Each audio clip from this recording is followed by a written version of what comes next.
ஓம் நம சிவாய. திருச்சிற்றம்பலம். எப்பொழுதுமே நம்ம திருவோண நட்சத்திரத்துக்கு மாதம் மாதம் நடந்துட்டுருக்குறோம். அதை நான் எப்பயுமே இந்த வீடியோவில் பதிவு பண்ணியிருக்கேன். அதே போல் இந்த மார்கழி மாதத்தில் வியாழக்கிழமை அன்னைக்கு காலையில் 1 மணிக்கு ஸ்டார்ட் ஆகி மறுநாள் வெள்ளிக்கிழமை அன்னைக்கு 1:30 மணிக்கெலாம் முடியுது. அதனால் நாங்கள் வியாழக்கிழமை காலையிலேயே கிளம்பிட்டோம். ஏன்னா பகலில் தான் சுற்றி ஆகணுன்ட்டு. எப்பொழுதுமே நம்ம இரவில் தான் சுற்றுவோம். இந்த டைம் பகலில் சுற்றக்கூடிய சூழ்நிலை.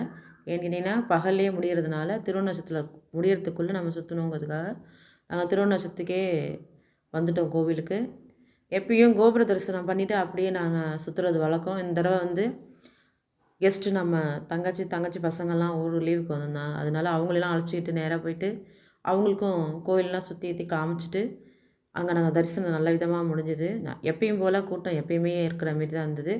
ஆனால் என்ன கிரிவலம் சுற்றுறதுக்கு அந்த அளவுக்கு கூட்டம் கிடையாது. எல்லாம் இரவு நேரத்தில் அதிகமாக விரும்புகிறாங்க.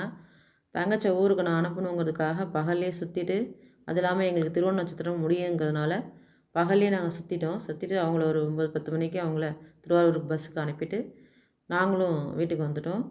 என்ன ஒரு விஷயம்னு கேட்டிங்கன்னா, எப்பொழுதுமே நம்ம சுற்றுறதுக்கு ஆரம்பித்த பிறகு கரெக்டாக ஃபஸ்ட்டு பூதநாதரை, 2வது இரட்டை விநாயகர், 3வது முனீஸ்வரன் இவங்க 3 பேரையும் கும்பிட்டுட்டு அதுக்கப்புறம் எப்பயும் போல் நீங்கள் ஆரம்பிச்சிங்கன்னா நமக்கு நல்ல விதமாக எவ்வளோ சீக்கிரம் நம்ம ஆரம்பிக்கிறோம், எவ்வளோ சீக்கிரம் முடிக்கிறோம்னு தெரியாது.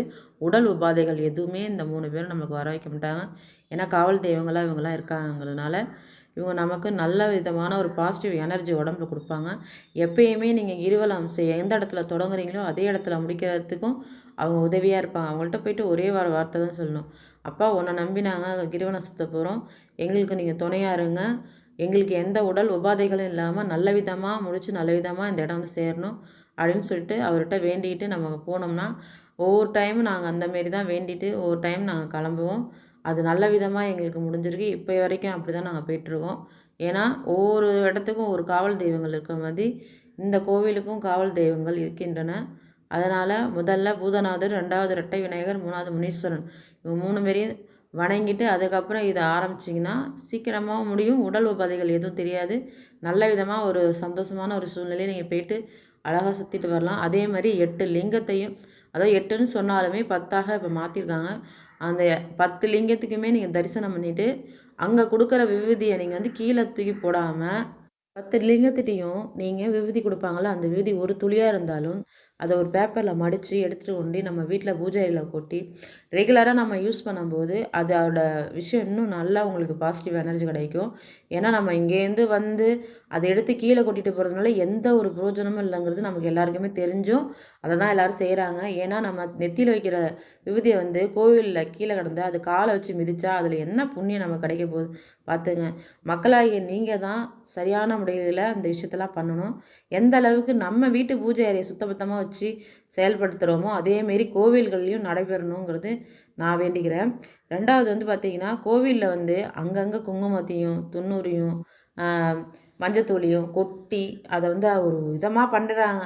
நம்ம தான் அடுத்தவங்க ஏதாவது செஞ்சால் கூட நம்ம சொல்லக்கூடிய இடத்துல இருக்கோங்கிறத புரிஞ்சு நடத்தணும். ஒருத்தரை செஞ்சால் உடனே பின்னாடி உள்ளவங்களும் செய்வாங்கிறத நீங்கள் யோசிக்கணும். நல்ல விஷயம் பரவுதோ இல்லையோ கெட்ட விஷயம் பரவல ஏன்னு கேட்டிங்கன்னு வச்சுக்கோங்க. யாராச்சும் ஒருத்தர் நாங்கள் சூடம் ஏற்றிட்டாங்கன்னா பக்கத்துலேயே இன்னொருத்தவங்க சூடம் ஏற்றிடுவாங்க.